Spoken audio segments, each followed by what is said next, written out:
भाई दूज की कथा। जय श्री कृष्णा, राधे राधे।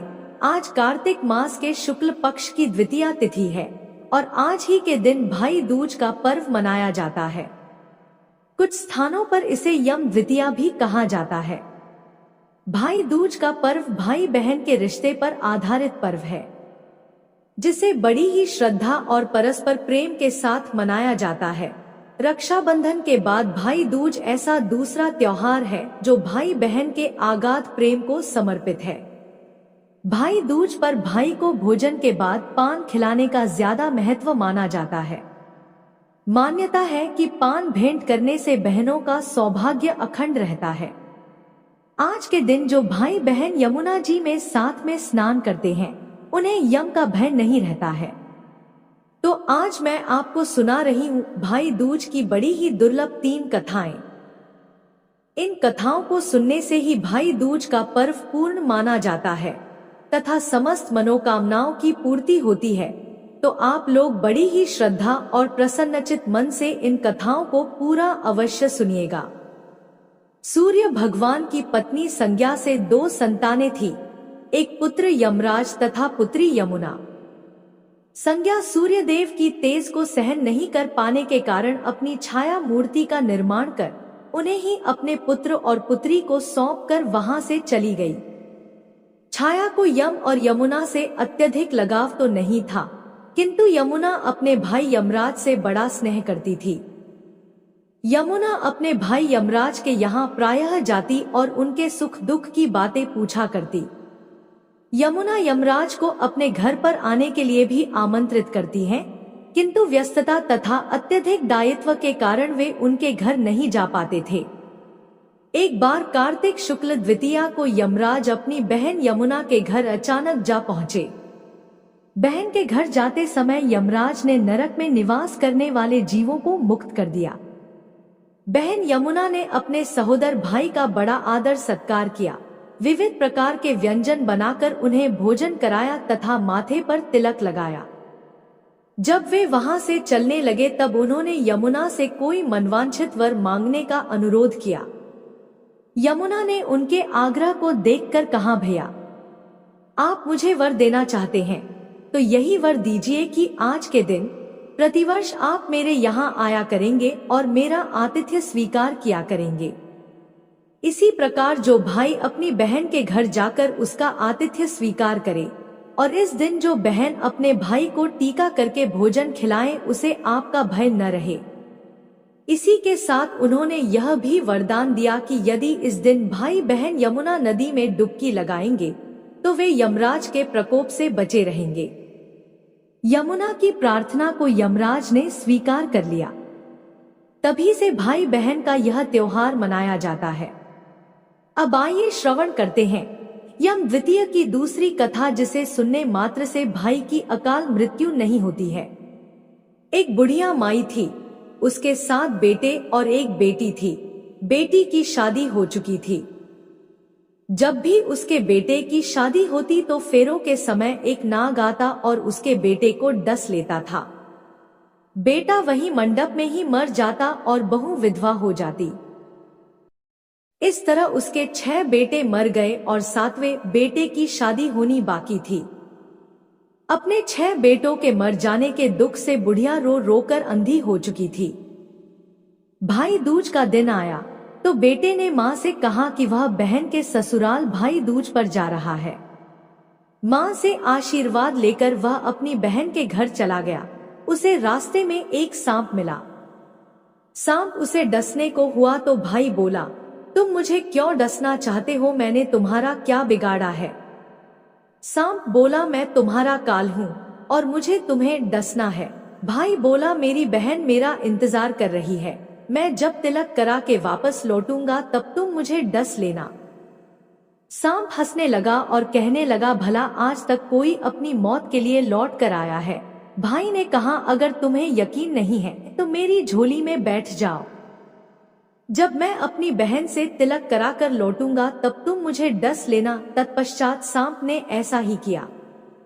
भाई बहन के घर पहुंच गया। दोनों एक दूसरे से मिलकर बड़े खुश हुए। इतने में बहन के बच्चे आ गए और बोले, मामा मामा हमारे लिए क्या लाए हो? भाई बोला, मैं तो कुछ नहीं लाया। बच्चे ने वह झोला ले लिया जिसमें सांप था। जैसे ही उसे खोला उसमें से हीरो का हार निकला। बहन ने कहा, भैया तुम मेरे लिए इतना सुंदर हार लाए हो और मुझे बताया भी नहीं। भाई बोला, बहन तुझे पसंद है यह हार तो इसे रख लो, यह हार तो मेरे किसी काम नहीं आएगा। अब क्या था, भाई दूज मनाकर अगले दिन भाई जाने को तैयार हुआ और बहन से रास्ते के लिए कुछ खाना बनाने के लिए कहा। बहन ने उसके लिए लड्डू बनाकर एक डब्बे में रख दिया। भाई सफर में चला तो कुछ दूर जाकर थक कर एक पेड़ के नीचे सो गया। उधर बहन के बच्चों को जब भूख लगी तो माँ से खाना मांगने लगे। खाना बनने में देरी थी तो बच्चों ने मामा के लिए बनाए हुए लड्डू मांगे। उसकी माँ ने कहा, लड्डू बनाने के लिए थोड़ा बाजरा पीसा था। लड्डू तो नहीं है लेकिन चक्की में बाजरा है, उसे ही थोड़ा खा लो। बच्चे चक्की के पास गए तो देखा कि चक्की में सांप मरा पड़ा है, जो शायद अंधेरे में गलती से आटा पीसते समय दबकर मर गया था। यह बात बच्चों ने माँ को बताई तो वह बावली सी होकर भाई के पीछे पीछे भागी। रास्ते भर लोगों से पूछती कि किसी ने मेरा भाई देखा है। तब एक ने बताया, कोई लेटा तो है पेड़ के नीचे, देख ले वही तेरा भाई है क्या? वह भागी भागी पेड़ के नीचे पहुंची और अपने भाई को नींद से उठाया। उसके बाद पूछा, भाई कहीं तूने लड्डू तो नहीं खाए? भाई ने गुस्से में लड्डू उसे देकर कहा, नहीं बहन मैंने तुम्हारे लड्डू नहीं खाए हैं, थोड़े लड्डू ही तो दिए थे तुमने, इसके लिए भी तुम मेरे पीछे पीछे आ गई। बहन बोली, नहीं भाई तू झूठ बोल रहा है, जरूर तूने लड्डू खाया है, अब तो मैं तेरे साथ साथ चलूंगी। अब दोनों भाई बहन साथ चल दिए। चलते चलते बहन को प्यास लग गई। वह पानी पीने एक बस्ती में गई।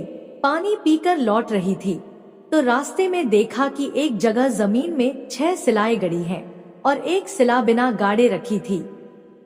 वहां एक बुढ़िया भी बैठी थी। उसने बुढ़िया से पूछा कि यह सिलाएं कैसी हैं? उस बुढ़िया ने बताया कि एक बुढ़िया है, उसके 7 बेटे थे। 6 बेटे तो शादी के मंडप में ही मर चुके हैं, तो उनके नाम की यह सिलाएं जमीन में गड़ी हैं।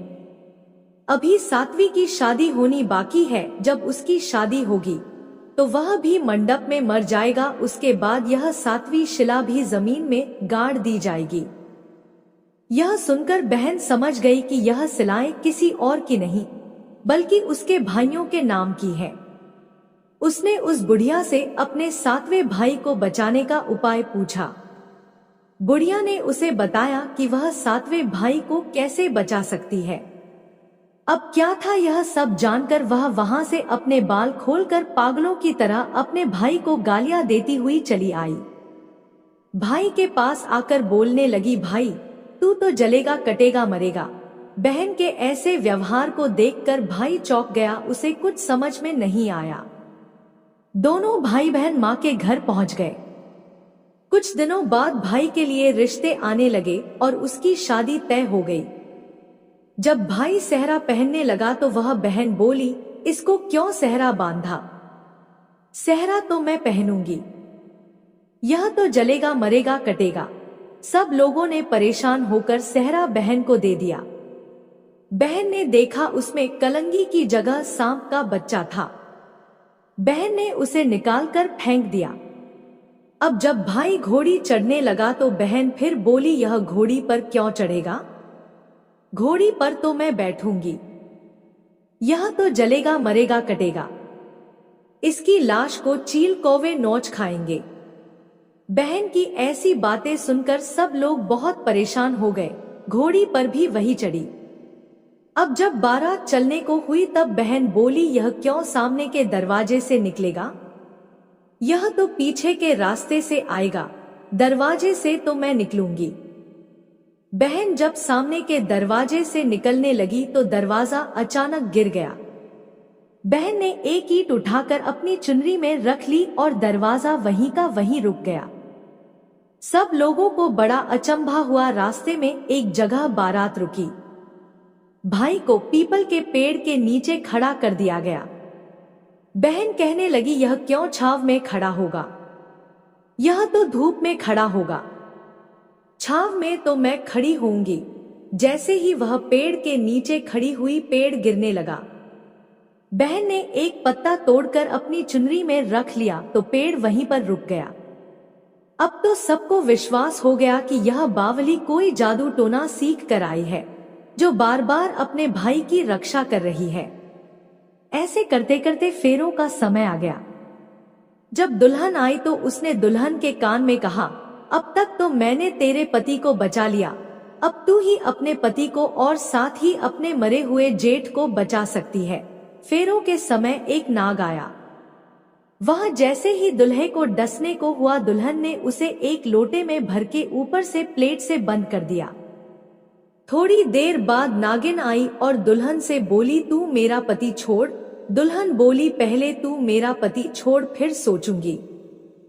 नागिन ने कहा, ठीक है, मैंने तेरा पति छोड़ दिया। दुल्हन बोली, 3 बार बोलकर कसम खा। फिर क्या था, नागिन ने ऐसा ही किया। दुल्हन बोली, मुझे सिर्फ मेरा पति ही नहीं चाहिए, हंसने बोलने के लिए जेठ भी तो होने चाहिए, इसलिए मेरा एक जेठ भी छोड़। नागिन ने जेठ के प्राण भी लौटा दिए।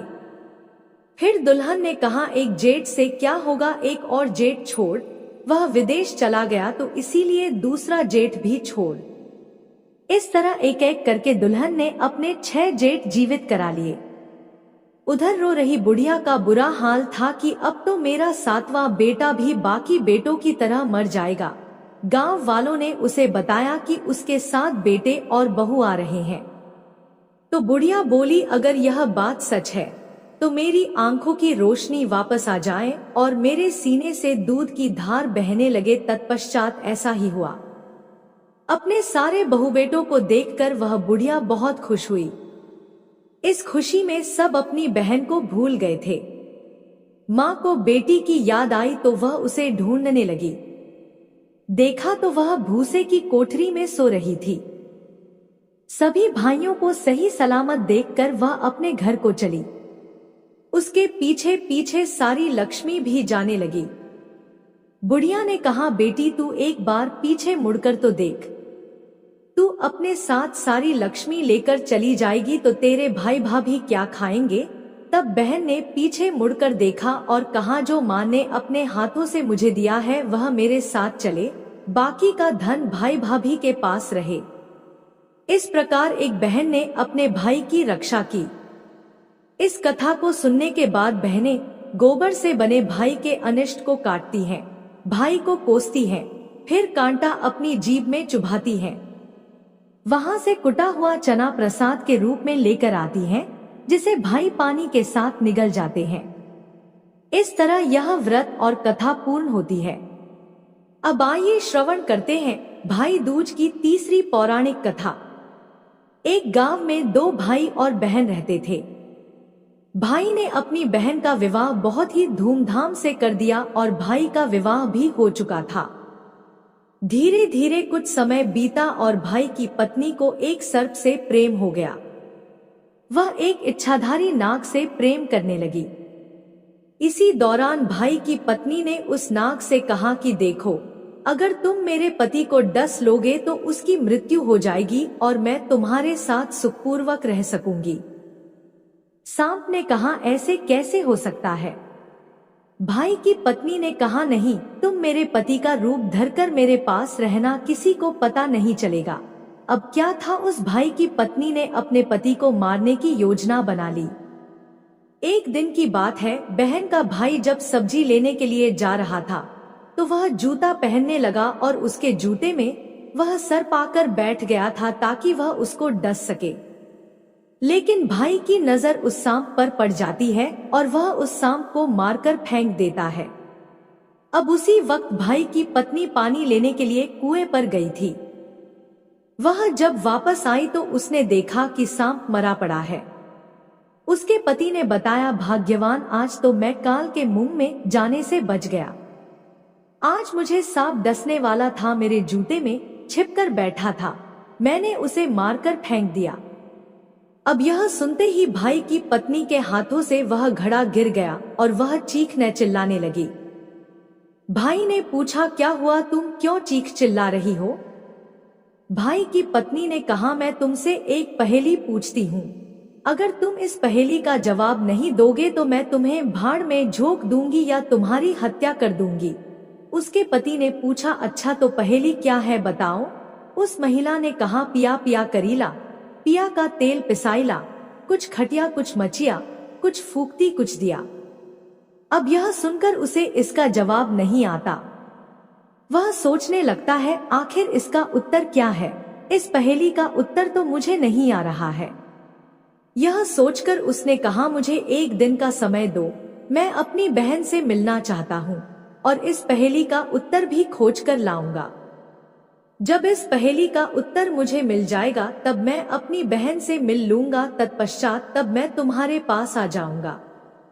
अब क्या था, वह भाई अपनी बहन से मिलने चल देता है। अब उसी दौरान भाई दूज का दिन आता है। उसकी बहन भी व्रत कर रही थी और व्रत करते वक्त आयो जोड़ रही थी। उसी वक्त उसका भाई वहां पहुंच जाता है। अपनी बहन का नाम लेकर बुलाने लगता है। जल्दबाजी में ना तो आयो जुड़ रहा था, ना ही वह भाई से मिलने जा रही थी। अब इधर बहन को ना आता देखकर भाई सोचता है, मुझे देखकर खुशी नहीं हुई, इसीलिए मैं वापस जाता हूँ। वह वापस जाने लगा, तभी उसकी बहन जल्दी जल्दी अपना आयो जोड़कर गोधन पूजन कर चली आती है और अपने भैया से हालचाल पूछती है, कुशल मंगल पूछती है और जल्दी जल्दी अपने पड़ोसन के घर जाती है। वह पड़ोसन से कहती है, जब कोई बहुत प्यारा व्यक्ति आए तो उसे क्या बनाकर खिलाना चाहिए। अब देखिए वह पड़ोसन बहुत ही जलती है कि वह इतनी खुश कैसे है। उसने कहा, घी से चावल बनाओ, और बहन वैसे ही करने लगती है, लेकिन उसका चावल ही नहीं पकता। भोजन में इतना देर हुए देखकर उसके भाई ने कहा, बहन हमें बहुत तेज भूख लगी है, खाना जल्दी खिला दो। उसकी बहन ने कहा, भैया चावल तो पक ही नहीं रहे हैं। जब भाई जाकर देखता है तो देखता है कि घी में चावल पक रहा है। उसने कहा, है भोली बहन, घी में चावल नहीं पकता, तुम पानी में चावल पकाओ और मैं भर पेट भोजन करके तृप्त हो जाऊंगा। अपने भाई की बात मानकर उसकी बहन ने ऐसा ही किया और अपने भाई को भर पेट भोजन कराया। भोजन करने के बाद वह भाई बोला, बहन मैं बहुत दुखी हूँ, मैं तुमसे कुछ कहना चाहता हूँ। बहन कैसे कहूँ? कल मैं घर जाऊंगा तो कल मेरी आखिरी रात होगी। तुम मुझे जितना देखना चाहती हो जी भर के देख लो और मैं तुमको जी भर कर देख लूं, क्योंकि आज से हमारा नाता टूट जाएगा। अब यह सुनकर वह बहन रोने लगती है। उसने पूछा, भैया क्या हुआ? भाई ने अपनी पत्नी द्वारा कही गई बात बता दी। बहन, तुम्हारी भाभी ने मुझसे एक पहेली पूछी है, अगर मैं उस पहेली का जवाब नहीं दूंगा तो तुम्हारी भाभी मुझे भाड़ में झोंक देगी। यह सुनकर बहन ने कहा, भैया वह पहेली क्या है, मुझे बताओ। तब भाई ने उसको अपनी पत्नी द्वारा बताई गई पहेली बताई। उसको सुनकर बहन ने कहा, अच्छा तो ठीक है भैया, कल हम लोग घर चलते हैं और इस पहेली का जवाब मैं दूंगी। वह बहन अपने भाई को लेकर घर आती है और अपने भाभी से कहती है, अर्थात अपने भाभी से पहेली पूछती है। तो उसकी भाभी ने पहेली बताई। उसको सुनकर बहन तुरंत दिए के तेल को पलट देती है और अपने भाभी के बालों को निचोड़ती है और भाभी के साड़ी को भी निचोड़ती है। उसमें से ढेर सारा तेल निकलता है। उसके भाई ने कहा, बहन यह कैसा तेल है, यह बहुत बदबू कर रहा है। उसकी बहन ने कहा, भैया यह तेल कोई और तेल नहीं, यह एक सांप का तेल है। तुम्हारी पत्नी एक सांप से प्रेम करती थी, उसी सांप को तुमने मार दिया। उसी का बदला लेने के लिए उस सांप को पकाकर उसका तेल निकाला है। उसी से दिया जलाती वही सर में लगाती है। अब क्या था? बहन ने कहा, मेरा भाई तुम्हारी पहेली में जीत गया है, उसकी विजय हुई है, इसलिए अब मैं तुम्हें भाड़ में झोंक दूंगी। यह कहकर बहन ने अपनी भाभी को भाड़ में झोंक दिया और अपने भाई की रक्षा की। जय हो यमदेव, जय माता यमुना। तो यह थी आज की हमारी भाई दूज की कथाएं। उम्मीद करती हूँ कि आज की यह कथा आपको पसंद आई होगी। अगर आपको आज की कथा पसंद आई है तो आप हमारे वीडियो को एक लाइक करें, साथ ही कमेंट में जय श्री कृष्ण अवश्य लिखिए। अगर वीडियो पसंद आई तो हमारे चैनल को सब्सक्राइब करें। धन्यवाद।